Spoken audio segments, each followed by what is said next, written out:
How many of you have ever seen the movie The Matrix?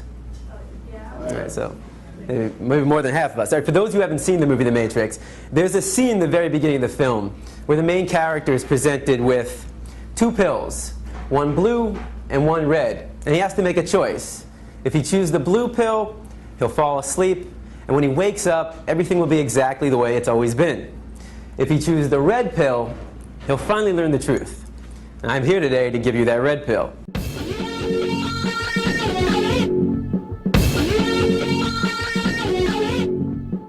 you aware that physiologically, the human body is actually 100% herbivorous?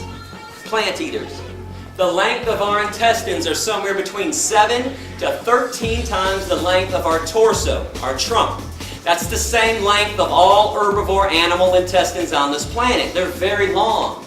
But the length of the intestines on real meat eaters, hyenas, coyotes, bears, tigers, and lions, only 3 to 6 times the length of their torso. They have a short intestinal tract so they can push through quickly decaying and rotting animal flesh, animal protein, cholesterol, saturated fat, trans fatty acids, which is why it is impossible, I repeat, impossible for any genuine meat eater to ever clog their arteries. Never happens to a real meat eater. What's the #1 killer of humans who choose to eat meat, cheese, milk, and egg? Heart disease from clogged arteries, atherosclerosis. Humans and other herbivores, we sweat through our pores to cool ourselves. We don't pant like dogs and cats and lions to cool ourselves down. No claws on the human hand. Claws are a trademark of the carnivore and the omnivore. We have carbohydrate digestive enzymes in our saliva. Only herbivores possess that, meaning we're supposed to be eating tons of carbohydrates like fruits and vegetables. Our teeth, broad, short, blunt, flat, just like the teeth of other herbivores. And before somebody blurts out, "Hey Gary, what about these canines, dog?" Most of the herbivores have canines, incisors, and molars. It would not be possible for us to be eating hard fruit like apples without those teeth. Our lower jaw goes from side to side in a grinding, chewing motion like this. We grind and chew when we eat. If you grind and chew when you eat like you all do, you are an herbivore. The jaws of carnivores and omnivores can only go up and down, vertically, rip and swallow. There's no chewing, grinding, side-to-side action.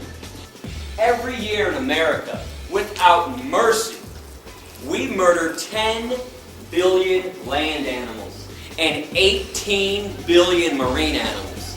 Not for health, survival, sustenance, or self-defense. People eat meat, cheese, milk, and eggs for 4 reasons. Habit, tradition, convenience, taste. You then do. They're killing you, they're killing the animals, and they're killing this planet. And those blinders are on nice and tight.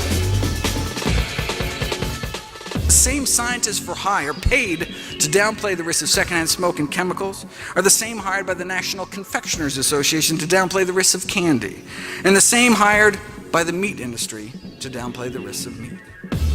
Consumption of animal products and processed foods cause at least 14 million deaths around the world every year. 14 million deaths. 14 million people dead every year. Bottom line is that the same diet that may help prevent the other dreaded diseases, cancer, heart attacks, arthritis, stroke, high blood pressure, diabetes, vision loss, may also help prevent brain loss and Alzheimer's as well. Okay, so where does this leave us? What are the common threads?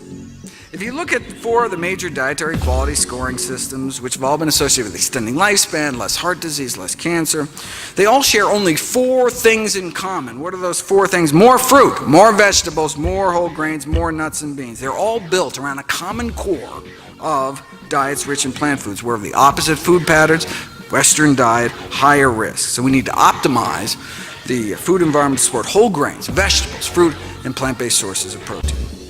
Taking the diet quality indexes to the logical conclusion, the most plant-based diet comes out the most healthy diet.